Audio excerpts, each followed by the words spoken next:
Hit! This is the after-action report for the West Texas 2-gun centerfire biathlon, otherwise known as Run and Gun. This is a 6-mile course that features 8 live-fire shooting stages in the high desert mountains of Fort Davis, with about 1,200 feet of elevation change in some of the most rugged and tough terrain that Texas has to offer.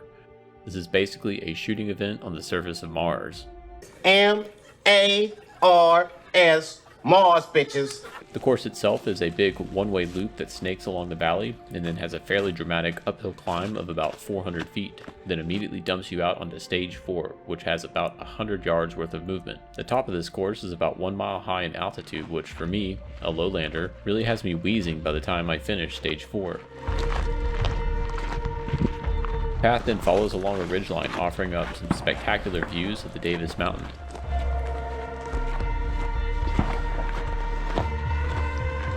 Several of the stages have shooters engaging in high-angle shooting, and most of the stages had multiple positions that the shooters had to cover on the clock. Before we get any further, if you like this video, be sure to like, subscribe, and comment. It's all I post on this channel are after-action reports from some of the most challenging shooting sports. Be sure to check out some of the rest of my videos too after this video is over. Back to the after-action report. There are no resupply points on course. Competitors are expected to carry everything with them to complete the course on their own 2 feet. There are no battle wagons or Sherpas allowed. The round count for this event ended up being very low in my opinion. All targets were 1 hit only, and while there were plenty of targets on stage, I personally feel like every target should get at least 2 hits.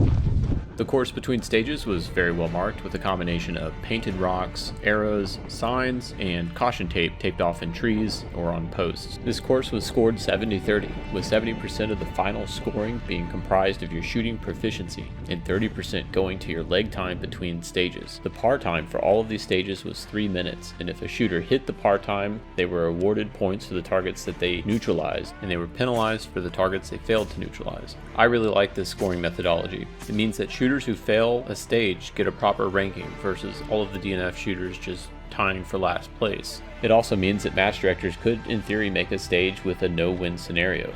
Overall, these stages were very doable for the average shooter, with perhaps the exception being the long-range stage that had shooters engaging in targets past 500 yards across a valley with a bit of some windage calls.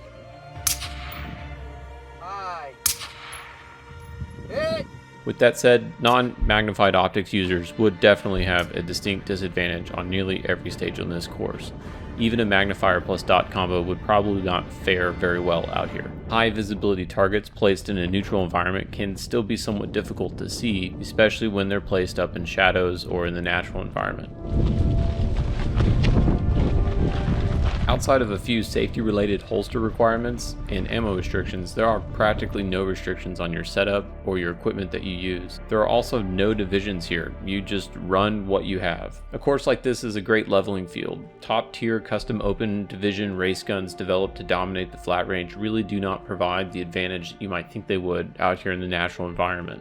The endless dust and grime of West Texas tends to claim sensitive equipment. So with that said, let's dive into the equipment that I chose to carry. This is by no means a recommended loadout, this is just my personal preference. You can bring pretty much whatever you want. Starting off with the primary, this is a Bravo Company KD4. It's a 16-inch stainless steel mid-length gas system with a primary arms 2-10 on top, a Surefire RC2 on the end that's new for this event, and an LBT sling, one of my favorite slings here.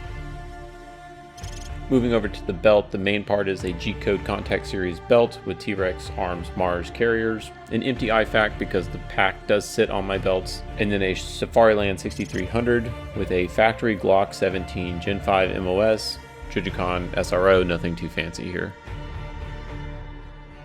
Diving into apparel real quick, sun shirts are a crucial kit in this environment. It's constant exposure to the wind and the sun. This is the sun shirt that I use. It's a very cheap Amazon item, which means I really don't care if I rip it up or stain it from rolling around at these events. I highly recommend it. Check out the link in the description if you're interested. Moving over to the pack and chest rig, this is pretty much my standard go-to loadout for these events. I don't even bother checking round count or course info anymore. I just grab this and put water in it. Attaching the chest rig with repair buckles directly to the pack straps allows for an incredible amount of comfort under load and lets you breathe naturally. I still use the chest rig backstrap, but I keep it pretty loose. The chest rig really does not flop around at all while under a full sprint. I of course keep a tourniquet on me, as everyone should when playing with firearms. Real quick, let's go over the contents of the pack. So altogether I carried just over 350 rounds of ammo, a toolkit, some snacks, an IFAK, water, and a radio. Starting off on course, you kind of snake your way up through the valley, up to stage 1.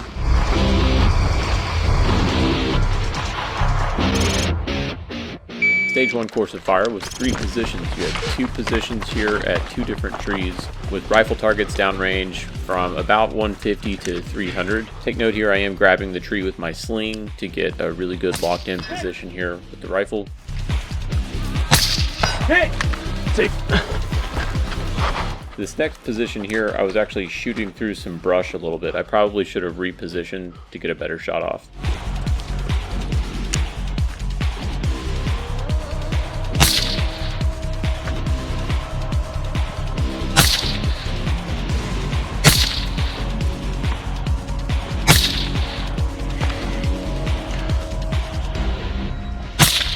Hey!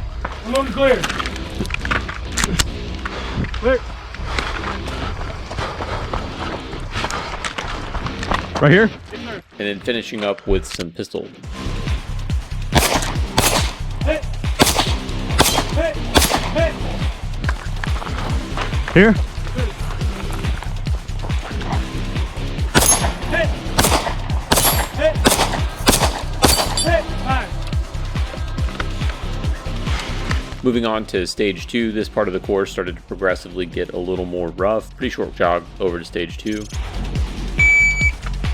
Stage 2 course of fire was all carbine and had you progressing from tree to tree with targets downrange from about maybe 100 yards to 200 yards.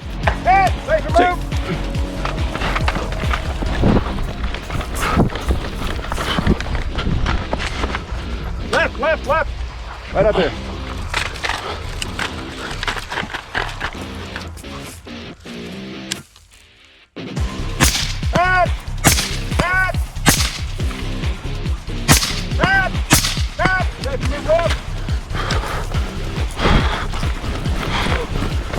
Up the hill.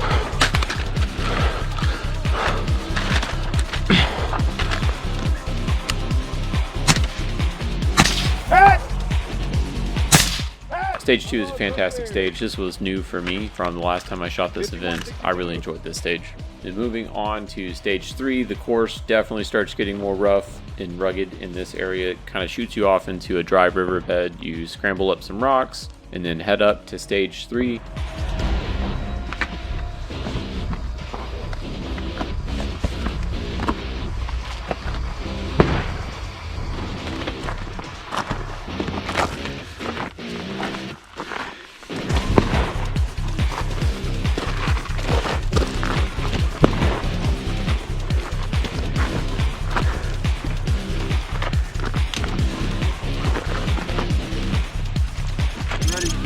Spotter ready. Shooter ready. Ready. Stage 3 course of fire was 3 different positions. Start off here at this rock with targets at maybe 250, maybe 300. Kind of hard to tell. It's on the other side of the hill here. I started off with a pretty poor position. In fact, I think I was actually impacting the cactus in front of me, and so I had to reposition.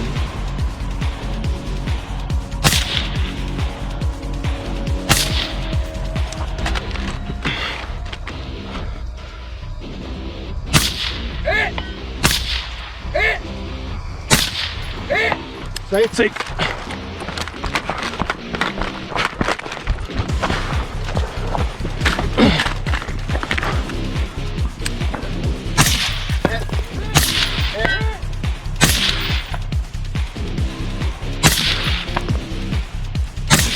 Hit. Unload. Unload. Go on. Red and white line. And then finishing off with some pistol targets down here. Pretty easy ones, to be honest. Here. Hit. Move forward.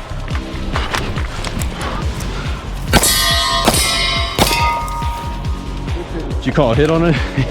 Okay. Stage 3, another fantastic stage. And now the course gets extremely rugged, and it shoots you up about 400 feet of elevation ascent in a little less than a quarter of a mile, and immediately dumps you out to stage 4. Now stage 4 has got a little more than 100 yards worth of movement required, with about, I think it's 4 positions and rifle targets at each position. So you're really huffing and puffing to get this done in the required par time of 3 minutes.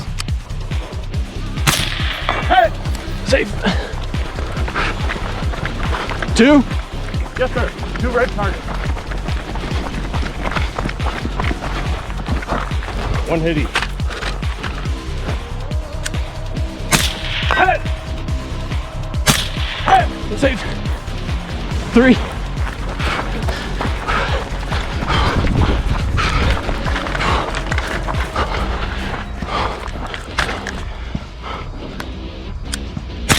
Hey! Hey! Safe.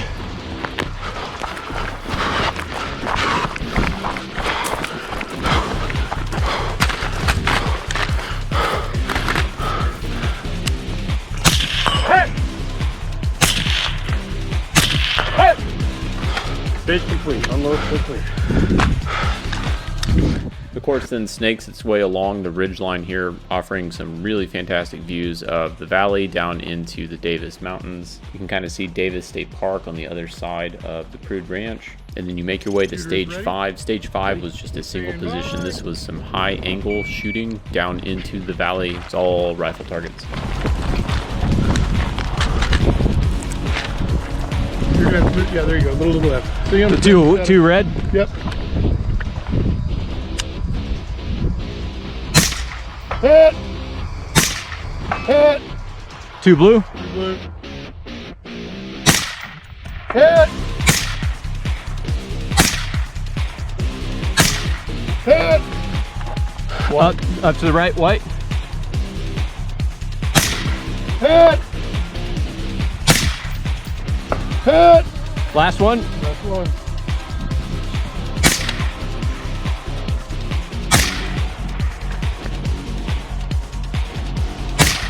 Hit! 4, 7, 9, 4. What was the distance on that last one? 350. 350. Okay. 4, 7, 9, 4. Now it's all downhill from here on the course, making your way over to stage 6.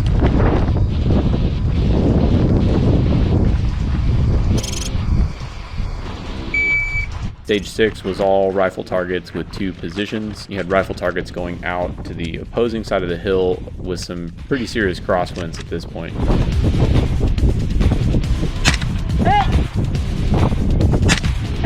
Safe.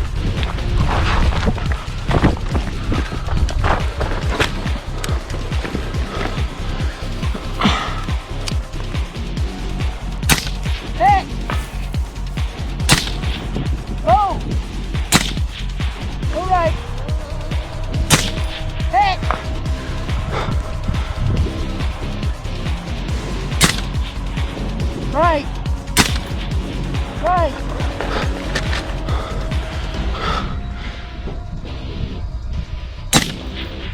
Boom. Hit. Hit. Thank you, sir. You are clean. Thank you. 53-9.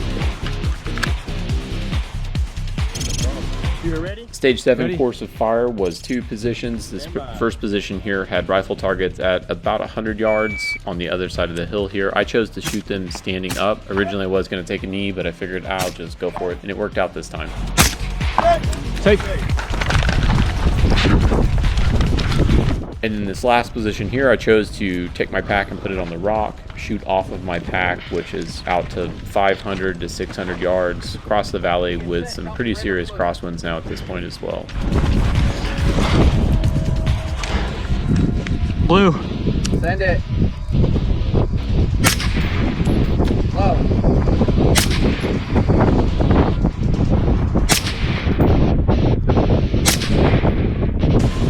Hit. Red.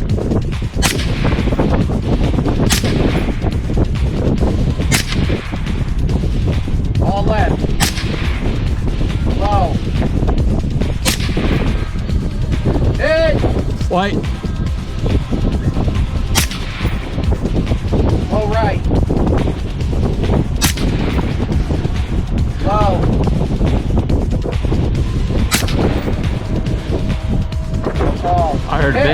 The hit. Hit. Go straight up from the red. How high up? Halfway up the hill. There, I see him. Right. Send it. Left. High. High. High. Hit.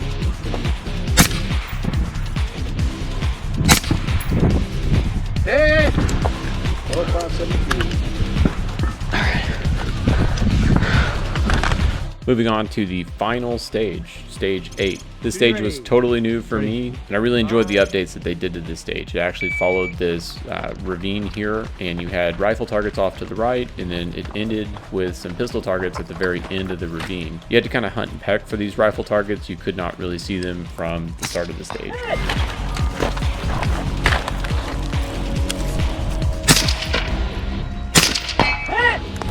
Safe.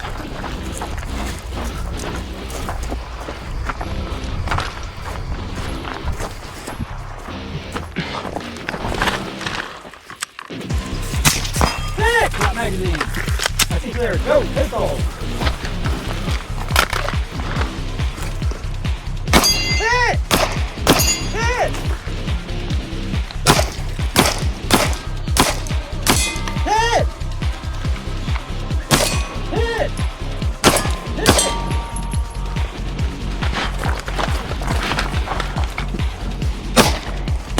Hit! Okay, we're gonna go with the drop magazine. Final thoughts. This is hands down one of my favorite events in Texas. It's definitely a top 3, if not the top event. I'm always looking forward to going out here. The venue, the shooting, the challenge, the environment, all of it just culminates into what I think is kind of the perfect run and gun. Maybe next year they'll up the round count, but even then, this is still a fantastic event that I'm always looking forward to. Don't forget to drop a like and a comment. If you like this video, be sure to send it to your friends. Go out there and shoot one of these events. Bring your friends. It's always more fun with the buddies. And as always, be sure to run, lift, and shoot.